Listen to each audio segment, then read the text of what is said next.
அலைஞ்சுக்கிட்டு இருக்கோம் அப்படின்னு பாத்தீங்கன்னா சந்தோஷம் அப்படிங்கிற உணர்வை தேடி தான் அலைஞ்சுக்கிட்டு இருக்கோம். நமக்கு சந்தோஷம் நிம்மதி அப்படின்ற ஒரு விஷயம் இருந்தது அப்படின்னா வாழ்க்கையில வேற எதுவுமே பெரிய விஷயமாவே தெரியாது. சரி, இந்த சந்தோஷம் எதுல இருக்கு அப்படின்னு நீங்க கேட்டீங்கன்னா பணத்துல இருக்கா அப்படின்னு பாத்தீங்கன்னா கண்டிப்பா கிடையாது. சரி, உறவுகள்ல தான் இருக்கா அப்படின்னு பாத்தீங்கன்னா அதுவும் கிடையாது. இப்ப பணம் நிறைய இருக்கு அப்படின்னா அதுக்கான தேவைகள் உங்களுக்கு நிறைய இருக்கும். அதாவது அது வந்து செலவழிஞ்சு போச்சு அப்படின்னா உங்களுக்கு மனசு வலிக்கும். இல்ல மாச கடைசியில உங்ககிட்ட கையில காசு இல்ல அப்படிங்கிற போது உங்களுக்கு சந்தோஷம் உங்களை விட்டு தன்னால பறந்து போயிடும். சரி, உறவுகள்ல தான் இருக்கா அப்படின்னு பாத்தீங்கன்னா இப்ப ஆண் பெண் மேல காதல் வயப்பட்டாலோ இல்ல பெண் ஆண் மேல காதல் வயப்பட்டாலோ சந்தோஷ உணர்வு இருக்கா அப்படின்னு பாத்தீங்கன்னா இருக்கும். ஆனா அது தற்காலிகமான சந்தோஷ உணர்வா தான் இருக்குமே தவிர அது நிரந்தரமான சந்தோஷமாக இருக்கவே இருக்காது.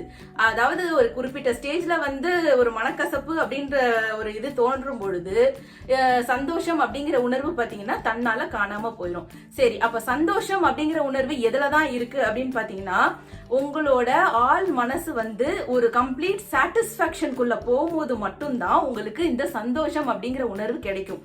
இந்த சந்தோஷம் அப்படிங்கிற உணர்வு பெர்மனண்டா உங்ககிட்ட இருந்துருச்சு அப்படின்னா நிம்மதியாவே எப்பவுமே இருப்பீங்க. உங்களுக்கு எந்த ஒரு கவலையுமே இருக்காது. எந்த ஒரு சூழ்நிலையிலுமே நீங்க வந்து மாட்டிக்கிட்டு கஷ்டப்பட மாட்டீங்க.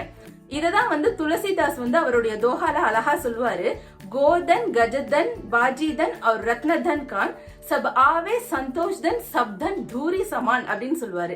இதுக்கு என்ன அர்த்தம் அப்படின்னு பாத்தீங்கன்னா மாடுகள்ல இருந்து கிடைக்கக்கூடிய செல்வமோ இல்ல யானைகளிடமிருந்து கிடைக்கக்கூடிய செல்வமோ இல்ல கால்நடைகள்ல இருந்து கிடைக்கக்கூடிய செல்வமோ அல்லது நவரத்தினங்கள்ல இருந்து கிடைக்கக்கூடிய செல்வமோ ஒரு மனிதனை செல்வந்தனாக ஆக்கவே ஆக்காது. அப்ப எது ஆக்கும் அப்படின்னு பாத்தீங்கன்னா இந்த சந்தோஷம் அப்படிங்கிற உணர்வு உங்ககிட்ட இருந்தது அப்படின்னா, அதாவது முழு சாட்டிஸ்பாக்சன் திருப்தி அப்படின்ற ஒரு உணர்வு இருந்தது அப்படின்னா இந்த அத்தனை செல்வமும் இந்த சந்தோஷம் அப்படிங்கிற செல்வத்துக்கு முன்னாடி ஒரு தூசியை போன்றது அப்படின்னு அழகா முடிச்சிருப்பாரு துளசிதாஸ். சோ சந்தோஷம் அப்படிங்கிற உணர்வு வந்து நம்ம பிறப்பிலே வரக்கூடிய உணர்வா அப்படின்னு பாத்தீங்கன்னா கிடையாது. அதே போல நம்ம வளர வளர சந்தோஷம் அப்படிங்கிற உணர்வு தன்னால வந்துருமா அப்படின்னு பாத்தீங்கன்னா அதுவும் கிடையாது.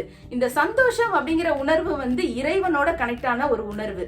அதாவது உங்களுடைய மனது வந்து எப்பவுமே ஆனந்த நிலை இல்லைன்னா பேரானந்த நிலையில இருப்பீங்க பாத்தீங்களா, அதுதான் சந்தோஷம் அப்படின்னு சொல்லுவாங்க. இது வந்து எப்பவுமே எல்லாருக்குமே நிரந்தரமா கிடைச்சிடாது. அதாவது எப்பவுமே சிரிச்சுக்கிட்டே இருக்கவங்க பாத்தீங்கன்னா சந்தோஷமா இருக்காங்களா அப்படின்னா கிடையவே கிடையாது. அப்படி சிரிச்சுக்கிட்டே இருக்கிறவங்க சந்தோஷமா தான் இருக்காங்க அப்படின்னு சொல்ல முடியாது. அதாவது சிரிப்புங்கிறது வேற, ஆனந்தம் அப்படிங்கிறது வேற. ஆனந்தம் அப்படிங்கிறது உங்க உள்ள இருந்து வரும். அதாவது நீங்க வந்து எந்த ஒரு சூழ்நிலைக்குள்ளேயுமே வந்து நீங்க அஃபெக்ட் ஆகாம உங்களை சுத்தி பல விஷயம் நடக்கும். ஆனா அத்தனை விஷயமுமே உங்களை வந்து பாதிக்காது. என்ன நடந்தாலும் உங்களுடைய மனசுக்குள்ள ஒரு பேரானந்த நிலை இருக்கும். அதாவது ஒரு ஸ்மைல் இருக்கும். அந்த ஸ்மைல், அந்த சந்தோஷம் இருக்குல்ல, அதுதான் உண்மையான செல்வம் அப்படிங்கறத எப்பவுமே ஞாபகத்துல வச்சுக்கோங்க. அதாவது பொன்னகைகளை விட புன்னகைகளே சிறந்தது. அதனால நீங்க எப்பவுமே உங்களுடைய முகத்துல புன்னகைய போட்டுக்கோங்க. நன்றி.